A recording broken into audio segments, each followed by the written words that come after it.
다윗이 왕이 되고 난 다음에 제일 먼저 한 일이 언약궤를 옮기는 거라고 말씀을 드렸습니다. 계속 그 마음을 가지고 있다가 결국 이 언약궤를 옮기는데 4명이면 되는 걸 3만 명이나 동원했다고 말씀을 드렸죠. 그게 다윗의 마음입니다. 다윗의 마음에는 하나님은 3만 명이 아니라 30만 명을 동원해도 그럴 만한 위대한 분이라고 생각했기 때문에 모든 것을 최고로 대우해 주고 싶었던 겁니다. 그래서 그 언약궤를 옮길 때도 원래는 어깨에다가 메고 가야 되는데 마음이 너무 해드리고 싶으니까 그 수레를 만들어서 옮기다가 큰 사고를 겪는데, 이걸 아무리 큐티를 하고 묵상을 해도 다윗이 율법을 어기면서까지 했던 이유는 그만큼 하나님께 최고로 좀 대우해 주고 싶었지 않았을까 생각을 합니다. 법궤가 들어올 때 왕이 춤을 그렇게 크게 춥니다. 그 왕비 아내 미갈이 그걸 창밖으로 보고 있다가 비웃기까지 하죠. 아이고, 왕이 체면도 없이 자기 남편이 그렇게 춤을 추니까 비웃다가 또 어려움을 겪는데요. 다윗이 어떻게 춤을 췄을까요? 전날 밤에 배웠을까요? 그때 춤추려고 궁중 안무가를 불러가지고 연습을 했겠습니까? 몸이 저절로 움직여진 겁니다. 그만큼 좋은 겁니다. 우리 성도들이 찬양할 때 뒤에서 가만히 보면 꼼짝도 안 하고 찬양하는 분들도 있고, 몸이 막 이래 갔다가 저래 갔다가 하는 분도 있는데, 꼼짝도 안 하는 분들은 회개하시기를 바랍니다. 아니, 찬양하는데 어떻게 꼼짝도 안 하고 합니까? 박수도 나오고 손도 올라가고 어깨도 이렇게 움직이는 게 당연하죠. 부목사 때 제가 용산에 있을 때 원로 장로님, 역사가 그 당시에 60년이었는데 현직에 있을 때도 공직생활을 아주 높은 위치에 계셨던 분인데, 젊었을 때 장로가 돼가지고 평생 장로로, 그래서 원로 장로님이 되셨어요. 그런데 언젠가 무슨 특별한 송구 영신 예배인지 무슨 예배인지 앞에 나와서 특송을 하시는데 얼마나 그때 은혜를 받았는지, 평생을 장로로 섬겼잖아요. 그러면 이 장로스러운 게 좀 있거든요. 내가 장로다라는 좀 이렇게 장로스러운 게 있어요. 목사도 마찬가지고. 그런데 그분에겐 그게 없어요. 그냥 어린아이처럼 그냥 특송을 하시는데 온 성도가 은혜를 받는 거예요. 잘해서가 아니라 어린아이 같은 모습 때문에 평생 하나님을 향한 사랑이 그 속에 다 드러나는 거예요. 다윗은 언약궤를 옮긴 다음에 또 고민합니다. 언약궤를 옮겨서 휘장에 딱 갖다 놨는데, 자기는 백향목 궁전에 사는데 두로왕 히람이 지어줬다 그랬죠. 하나님의 궤는 휘장 가운데 있는 게 그게 계속 마음에 걸립니다. 따라하실까요? 걸리는 게 사랑이다.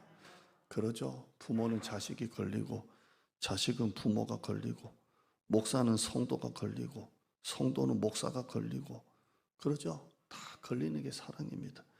저희 아버님이 엊그저께 암 판정 받고 이제 정밀 검사 하나씩 하고 있는데 걸려서 못 살겠어요.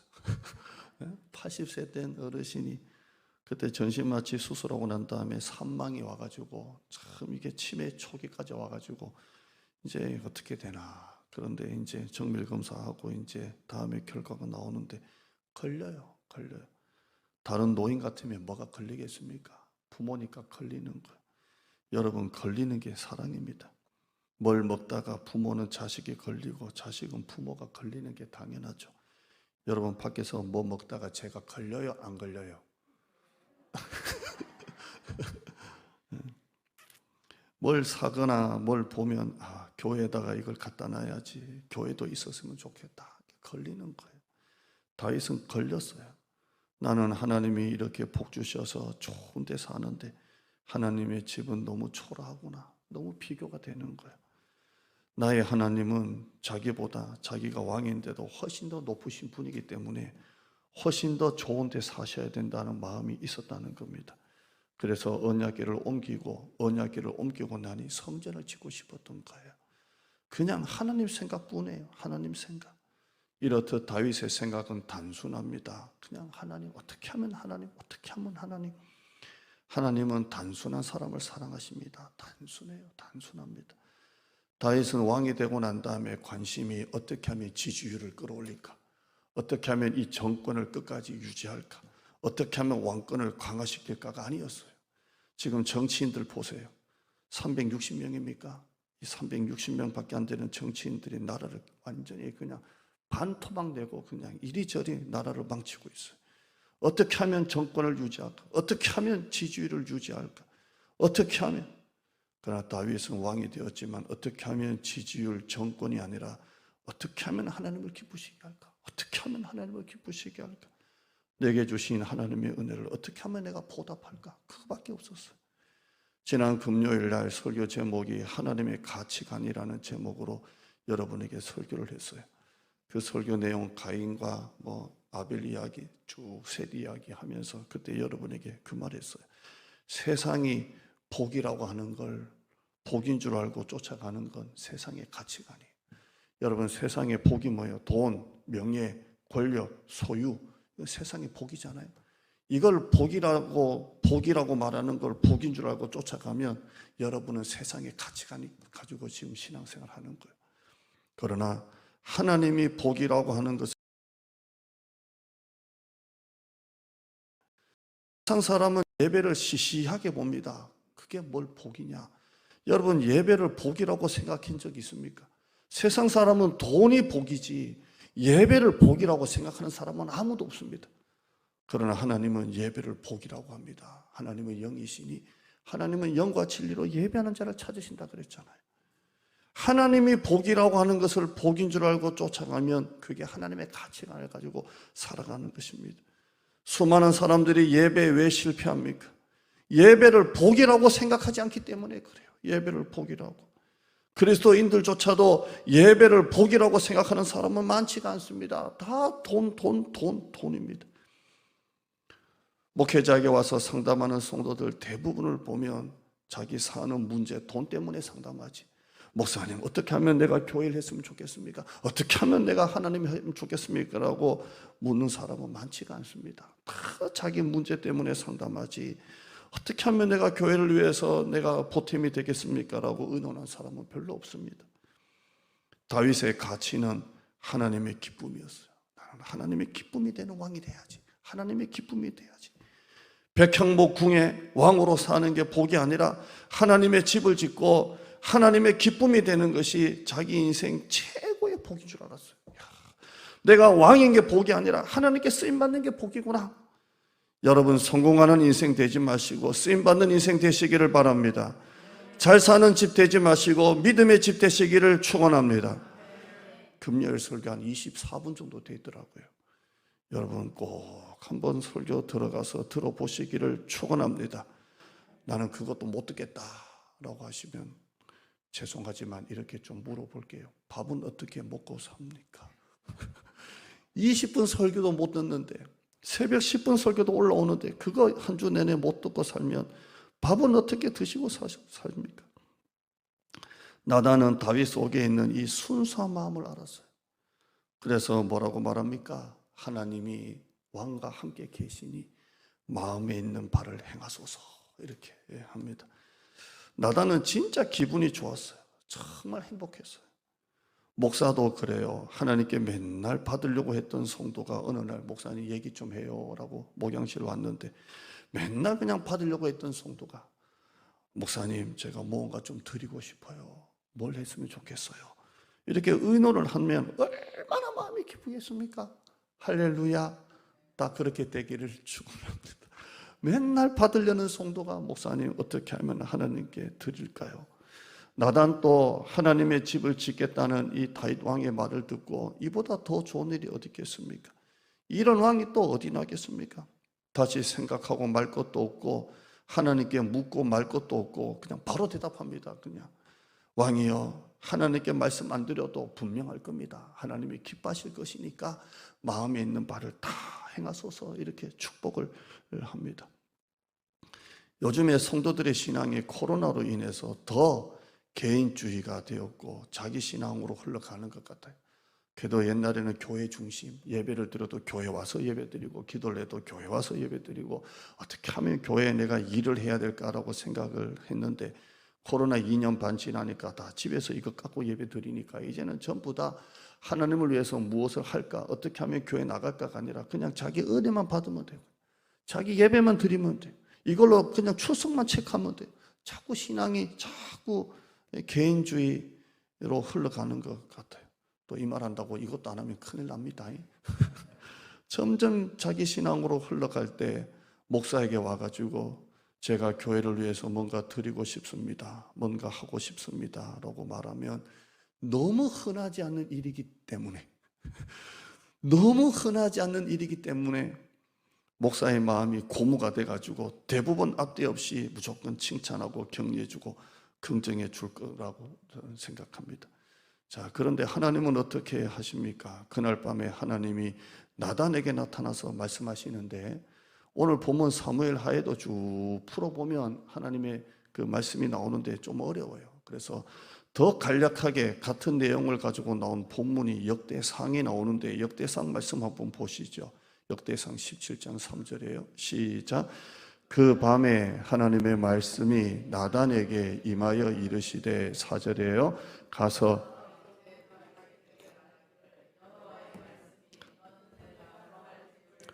건축하지 말라 이렇게 합니다. 이건 생각도 못했던 일이에요. 하나님은 다윗의 말을 들으시고 다윗에게 직접 나타나신 게 아니죠.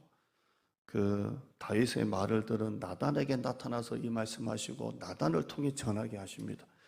대언하게 하시는 겁니다. 하나님은 직접 또 여러분에게 말씀하시지만 대언자를 통해서 말씀하십니다. 오늘 여러분이 들어야 될 말씀이 설교를 통해서 말씀하시는 겁니다. 할렐루야. 그래서 여러분이 새벽기도 열심히 들으세요. 내가 새벽에 6시 못 일어나더라도 아침에 출근할 때, 설거지할 때, 뭐 정한되면 화장실에 앉아 있을 때라도 들어야 돼요. 왜냐하면 그날 말씀이 오늘 내가 들어야 될 말씀이에요. 아멘. 그래서 새벽 듣고, 새벽 한 번 듣고, 수요일은 수요일 밤 한 번 듣고, 금요일은 금요일 새벽 한 번 듣고, 금요일 밤에 한 번 듣고, 주일 또 듣고 왜? 하나님은 대언자를 통해서 말씀하시기 때문입니다. 하나님이 한마디는 뭡니까? 건축하지 말랍니다. 너는 아니다라고 말합니다. 거절입니다. 다윗도 나단도 이렇게 하나님이 거절하실 거라고는 생각도 못했고 꿈도 못 꿨을 겁니다. 왜? 하나님이 가장 기뻐하시는 게 하나님의 집을 짓는 건데 어떤 왕이 그랬겠습니까? 이렇게 하나님이 거절하실 거라고는 생각도 못했습니다. 자, 여기서 진도를 좀 더 나가기 전에 이것부터 분명히 하고 설교를 이어서 하죠. 자, 하나님의 거절이 뭡니까? 성전 짓는 일이 쓸데없는 짓이고 쓸모없는 짓이기 때문에 하지 말라는 말씀이 전혀 아닙니다. 뒤에 보면 하나님이 다윗의 그 마음을 얼마나 기특하게 받으신지 몰라요. 얼마나 그 마음을 기쁘시게 받으셨는지 몰라요. 그래서 다윗과 언약을 맺으시고, 유명한 겁니다. 다윗과 언약을 맺으시고 복이란 복은 다 쏟아주셨어요. 이 다윗이 감당할 수 없는 복이란 복은 다윗에게 다 주셨어요. 하나님은 다윗의 그 마음은 정말 기뻐 받으신 겁니다. 다윗의 열심은 예배당 짓는 게 아닙니다. 지금까지 베푸신 하나님의 은혜를 어떻게 하면 보답할까? 은혜에 대한 반응이었어요. 그걸 하나님이 받으신 거예요. 야, 이만한 종이 어딨냐? 그 마음을 받으신 거예요. 왜? 예배당 지어가지고 나 지었다라는 게 목적이 아니기 때문에, 하나님의 은혜에 대한 반응이기 때문에 하나님이 기뻐하신 겁니다. 저는 모태신앙이고 태어날 때부터 교회 생활, 교회 문화, 주일학교 예배, 어른 낮 예배, 어른 밤 예배, 수요예배, 집에 있으면 따라가야 되고, 금요 철학기도에도 따라갔어요. 그때 금요 철학기도는요 9시부터 하면 뭐 새벽 기도까지 하잖아요. 거기서 곤드레져가지고 자도 우리 엄마는 집에 안 가요. 너는 목사 될 놈이다. 그냥 코가 깨가지고. 그래서 어릴 때부터 교회 문화, 교회 생활, 주일학교 예배, 제가 신학교 가자마자 바로 전도서 나갔어요. 바로 나갔어요. 1학년 말에. 왜 나간 줄 아세요? 평신도로 이렇게 열심히 다니니 차라리 전도사 나가야 되겠다. 평신도로 이렇게 어차피 평신도나 교육자나 이렇게 다니는 거 내가 나가야 되겠다. 사실은 설교하고 싶어서 나갔습니다. 21살 때까지 태어날 때부터 모든 예배 참석했고 21살 이후에서부터 지금까지는 교육자 생활했습니다. 21살 전에는 평신도, 21살 이후는 교육자. 그래서 지금까지 제가 교회 생활을 했습니다. 내 인생에 하나님 빼고 교회 빼고 성도 빼고는 없습니다. 저는 교회에서 살았고 교회에서 놀았고 교회 친구밖에 없고 신학교도 일찍 갔기 때문에 세상 친구는 하나도 없습니다. 신학교 친구가 신학교 포기하고 세상 일하는 친구는 있어도 전부 다 저는 다 교회 친구고 신학교 친구입니다. 저는 교회가 그렇게 좋아요. 따라합시다. 교회는 이상하게 질리지가 않는다.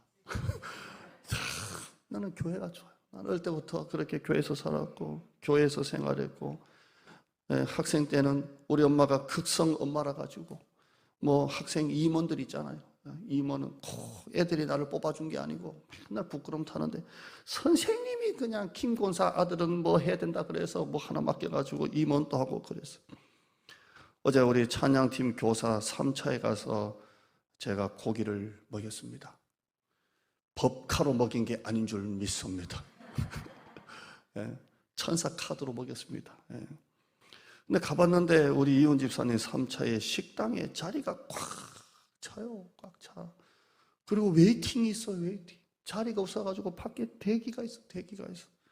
들어오는 손님들이 이훈 우리 집사님 사장님하고 인사를 하고 교감을 나누는 걸 보고 야 이제 자리를 잡았구나. 손님 나이 드신 분이 어깨도 툭툭 치고 이렇게 하는 거 보니까 자리를 잡았구나. 얼마나 흐뭇한지요. 성도가 집 샀다고 말하고 차 샀다고 말하고 차 바꿨다고 말하고 애들 어디 좋은 데 들어갔다고 하면 얼마나 좋습니까? 얼마나 좋습니까? 또 어디 아프다고 듣고 어디 힘들다고 들으면 또 얼마나 마음이 쓰리고 짠하고 아픕니까? 저는 교회가 좋아요. 그때도 말씀드렸지만 저는 우리 애들 둘 똥기저귀 한번 안 갈아봤어요. 더러워서 냄새나서. 오줌 기저귀는 몇 번 갈아봤어요. 그 정도는 해도 되겠다. 똥기저귀는 아예 근처도 안 갔어. 근데 우리에게 화장실 한 2년 가까이 변기 청소합니다. 우리 권사님 하는 만큼은 깨끗하진 않지만 그래도 나름 막 빡빡빡빡 문지르고 하기는 합니다. 정말 더러울 때가 있습니다. 그래도 합니다. 지난주 화장실 깨끗한 줄 알고 뚜껑 열었다가 기겁했습니다. 사모가 옆에 있다가 깜짝 놀랐어요. 집에서는 아예 손도 못 대는 사람이 그거 하는 거 보니까 놀래죠.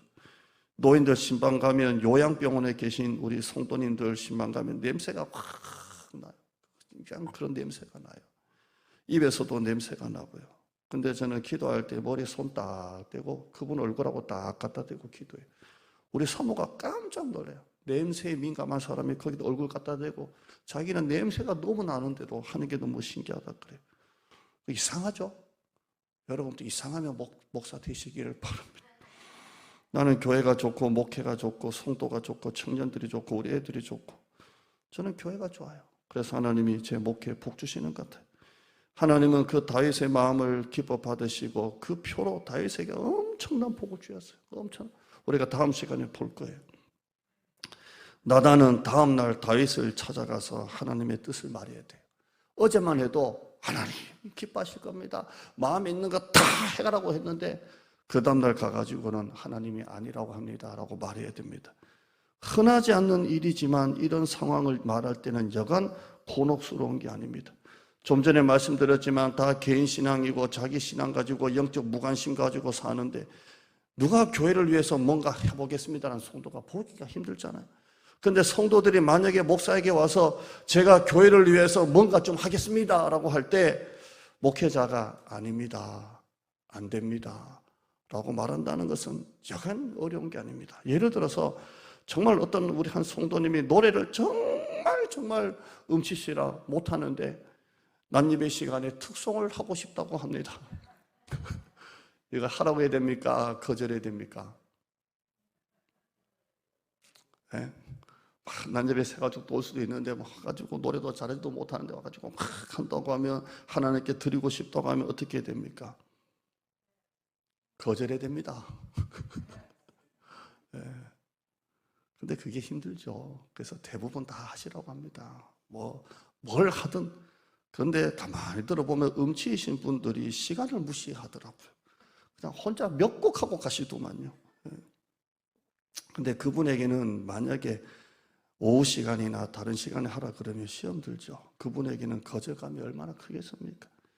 어떤 분이 한 군데서 봉사를 오랫동안 하셨습니다. 교사든 찬양이든 조화도 하시고 사명감도 있고 다른 그분이 해놓은 어떤 시스템도 있고, 그런데 조직이 바뀌고 새 가족도 많이 오고, 그래서 집사님 내년부터는 다른 분을 세워야 되겠어요, 내년에는 바꿔야 되겠습니다 할 때 그 거절감이 얼마나 크겠습니까?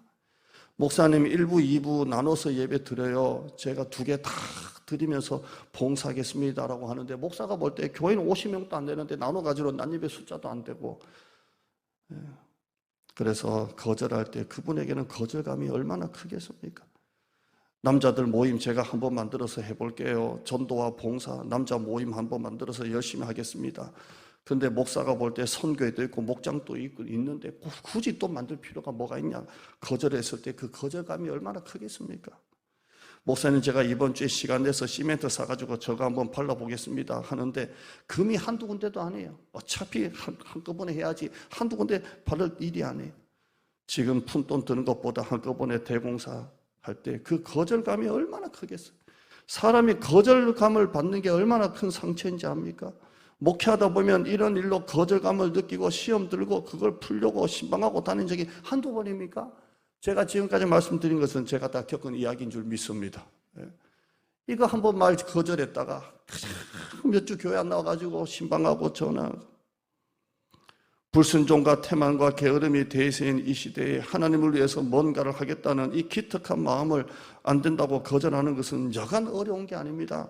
작은 교회 같은 경우에는 그 한 명을 통해서 교회 전체가 시험 들 수 있어요. 작은 교회는 성도 한 명을 이룰 수도 있고 전체 교회로 시험 들 수가 있는 겁니다. 뭔가라도 해보겠다는 뜨거운 열정과 헌신에 목사가 찬물을 끼얹는 거잖아요. 성도들이 뭔가라도 해보려고 의논하면 인정해주고 칭찬해주고 격려해줘야 돼요. 그래서 신이 나는 거 아닙니까? 목회를 해보니까 동기부여를 줘서 열정을 일으키는 것보다 더 힘든 게 그 열정을 좀 끄는 게 훨씬 더 힘들더라고요. 막 어떻게든 예배 시간에 기도를 통해 막 열정을 불러일으키는 것보다 더 힘든 게 타오르는 그 열정을 끄는 게 훨씬 더 힘들더라고요. 보통 우리가 하나님의 거절을 겪은 후에는 보통엔 좀 시험이 들죠. 시험이 듭니다. 그러나 하룻밤 기도하고 또 일주일, 한 달 기도하다 보면 하나님의 뜻을 깨달을 때가 참 많습니다. 아, 목사님이 그래서 그랬구나. 아, 그래서 그랬구나. 아, 하나님이 그래서 나를 막으셨구나. 이렇게 이게 한 달, 길면 한 달 정도 지나다 보면 기도하시는 분들은 아, 목사님 마음이 그랬었구나. 이걸 다 이해할 때가 있죠. 1년, 3년, 10년이 가도 시험에 들어있으면 그분은 바보인 줄 믿습니다. 나다는 하룻밤에 하나님의 뜻을 알게 되었습니다. 아, 하나님이 그러셨구나. 그렇다면 이제 설교가 다윗의 동기는 분명히 하나님을 향한 마음이었는데 왜 하나님은 거절하셨을까요?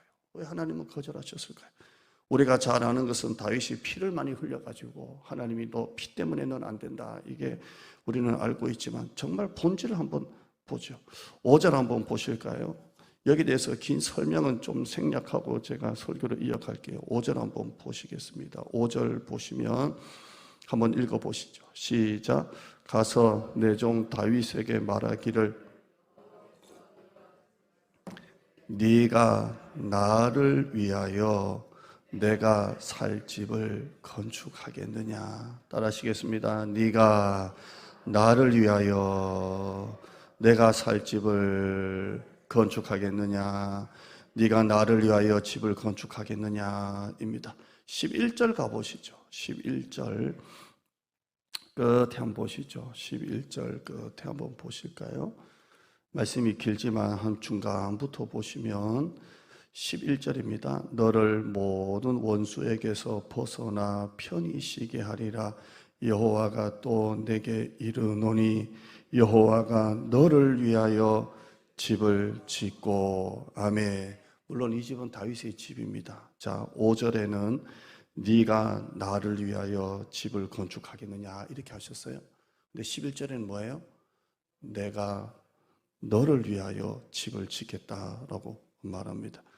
자, 오늘 설교 제목입니다. 주보와는 조금 다른데요. 주보만큼 진도가 못 나가서 한번 보시죠. 한번 읽어보십니다. 시작.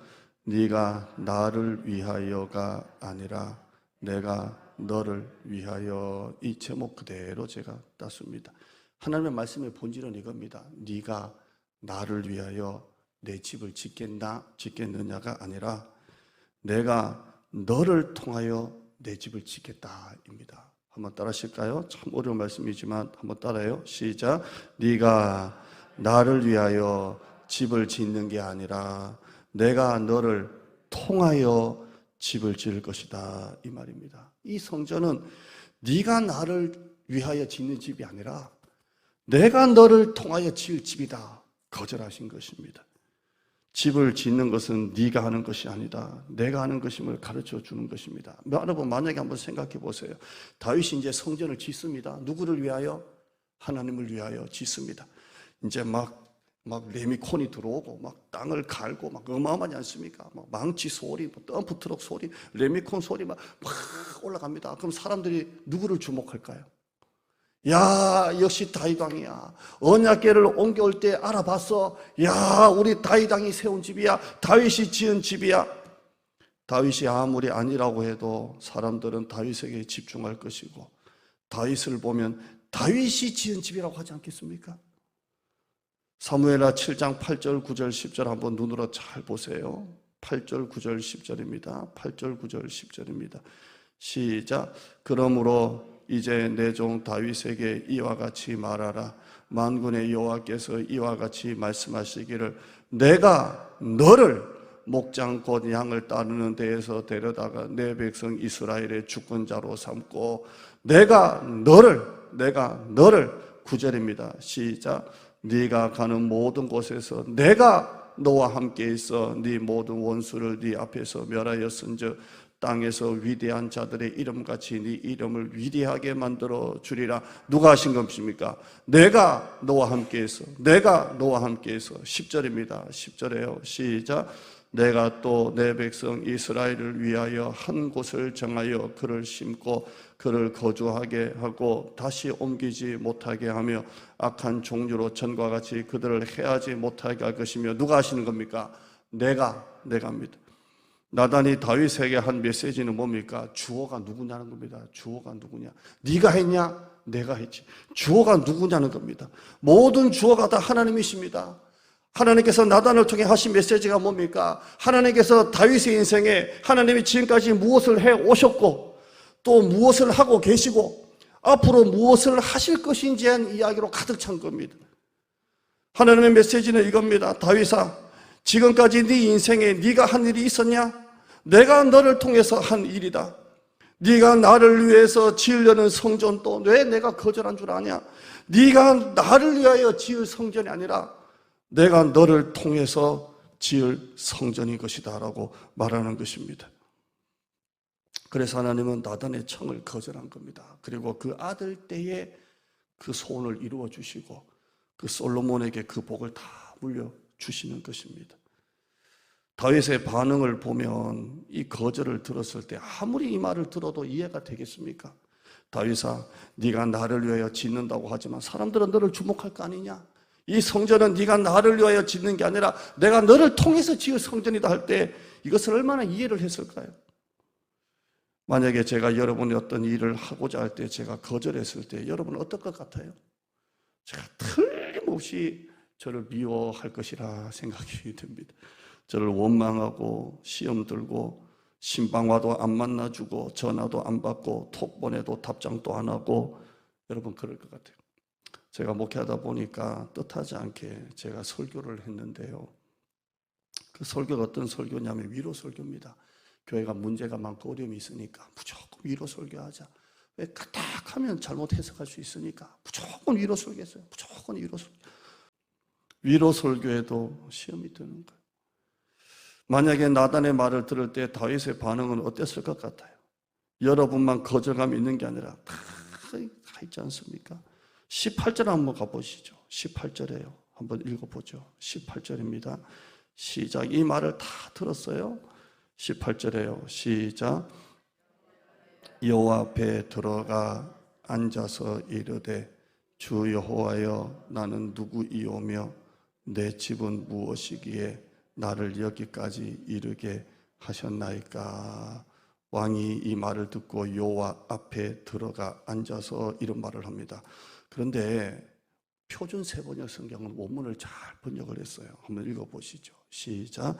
다윗 왕이 성막으로 들어가서 주님 앞에 꿇어 앉아 이렇게 기도하였다. 주 하나님, 내가 누구이오며 또 내 집안이 무엇이기에 주님께서 나를 이러한 자리에까지 오르게 해 주셨습니까? 여기 본문은 앉았다고 했지만 표준 세번역 어떻게 돼 있어요? 하나님 앞에 꿇어 앉았다 이렇게 말합니다. 다윗은 자기를 꺾고 하나님의 말씀에 순종합니다. 가장 무서운 것은 꺾이지 않는 것입니다. 다윗은 자기 생각을 다 꺾었습니다. 그리고 뭐라고 고백합니까? 이 성전은 내가 하나님을 위해 짓는 성전이 아니라 하나님이 나를 통하여 짓는 하나님의 것입니다. 올려드립니다. 다윗은 무릎을 꿇습니다. 다윗의 지금 이 행동은 지금까지 다윗이 골리앗을 죽일 때보다 법궤를 예루살렘에 옮길 때보다 더 위대한 행동을 한 겁니다. 여러분이 주님을 위해서 얼마나 많은 일을 하셨고 얼마나 큰 일을 하셔도 가장 위대한 일은 여러분이 주님 앞에 무릎 꿇는 겁니다. 이것만큼 위대한 일이 없습니다. 다윗이 다윗 되게 한 것이 뭡니까? 다윗이 왕이기 때문에 다윗이 다윗 된 것이 아닙니다. 다윗은 왕이라도 하나님 말씀 앞에 무릎을 꺾습니다. 여러분, 하나님 앞에 여러분이 얼마나 많은 일, 큰 일을 한다 할지라도 여러분이 하나님을 위하여 뭔가 했다고 할지라도 여러분 그런 착각이 없습니다. 여러분이 하나님을 위해 한 게 뭐가 있습니까? 하나님이 여러분을 통해서 하신 것입니다. 여러분의 때곤 하나님이 꺾으라고 하실 때 꺾이고 그 하나님의 말씀에 순종하고 무릎을 꿇는 것이 바로 참된 것입니다. 여러분, 우리가 하나님을 위해서 무엇을 얼마나 하느냐보다 더 위대한 것은 하나님께 무릎 꿇는 겁니다. 무릎 꿇는 거예요. 아무리 선한 열정도 하나님의 뜻에 맞지 않을 수가 있습니다. 다윗이 진정한 왕이냐 아니냐는 얼마나 많은 군사를 거느렸느냐, 얼마나 많은 이방 나라를 정복했느냐, 얼마나 많은 영토를 확장했느냐, 얼마나 많은 성전을 지었느냐가 아니라 하나님의 말씀에 무릎 꿇는 것입니다. 다윗은 자신의 뜻이 거절되고 있음에도 불구하고 하나님의 뜻에 무릎을 딱 꿇습니다. 이것이 바로 다윗입니다. 여러분 화면 한번 보시고 마치시죠. 시작. 네가 나를 위하여 하는 게 아니란다. 내가 너를 통하여 하는 거란다. 이 질문에 여러분이 무릎 꿇는 여러분 되시기를 축원합니다. 하나님 감사합니다. 다윗이 얼마나 많은 열정과 사랑을 가지고 주님의 집을 짓고 싶었겠습니까? 진짜 순수했습니다. 단순했습니다. 법궤가 예루살렘에 들어올 때 밤새 연습하고 춤췄겠습니까? 너무 좋으니까 몸이 막 움직여진 겁니다. 진짜 법궤가 바깥에 있는 게 너무 마음에 걸렸습니다. 나는 백향목 궁에 있는데 하나님의 궤는, 하나님의 집은 아직도 텐트밖에 안 되는구나 걸렸습니다. 하나님은 이 마음은 받으시고 그러나 다윗에게 말씀합니다. 다윗아, 네가 나를 위하여 내가 살 집을 건축하겠느냐? 다윗아, 그게 아니란다. 그게 아니란다. 내가 너를 통하여 내 집을 짓는 것이란다 라고 말합니다. 그리고 다윗이 사람들에게 주목받고 다윗이 사람들에게 인정받는 것을 하나님이 막으시고 그리고 그 아들 솔로몬을 통해서 그 성전을 짓게 하시고 다윗을 향한 언약을 끝까지 지키시는 하나님을 봅니다. 가장 위대한 삶은 내가 얼마나 주를 위해서 무엇을 했느냐가 아니라 얼마나 주님 앞에 무릎 꿇느냐에 달려 있습니다. 열정을 불러일으키는 것도 힘들지만 열정을 꺾는 것도 보통 일이 아닙니다. 성도들이 하나님께 무릎 꿇지를 않습니다. 전부 다 자기가 맞다고 하고 있습니다. 하나님, 다윗을 다윗되게 한 것은, 다윗을 하나님이 사랑하신 것은 다윗은 하나님께 무릎을 꿇습니다. 나중에 밧세바와 범죄했을 때 나단 선지자가 또 책망할 때 그는 그 자리에서 무릎을 꿇습니다. 얼마나 다윗이 많은 영토를 확장하고 얼마나 강한 왕이냐가 중요한 것이 아니라 하나님께 무릎 꿇는 인생이 가장 위대한 인생입니다. 다윗아, 네가 나를 위하여 짓는 집이 아니란다. 내가 너를 통하여 짓는 집이란다라고 하나님이 말씀하셨습니다. 오늘 이 질문 앞에 우리도 무릎 꿇고 순종하고 회개하고, 혹시 내 모습에 불순종한 모습이 있다면 다시 한번 하나님 앞에 무릎 꿇고 용서해 달라고 하나님 앞에 회개하고 기도하는 우리 성도들 되게 하여 주시옵소서. 삶 속에 자기 이름 바쁘게 살면서 하나님의 이름 무관심하게 하나도 마음에 걸리지 않고 사는 성도 있다면 오늘 철저하게 회개하고 하나님 앞에 무릎 꿇는 성도 되게 하여 주시옵소서. 예수님의 이름으로 기도드리옵나이다. 아멘.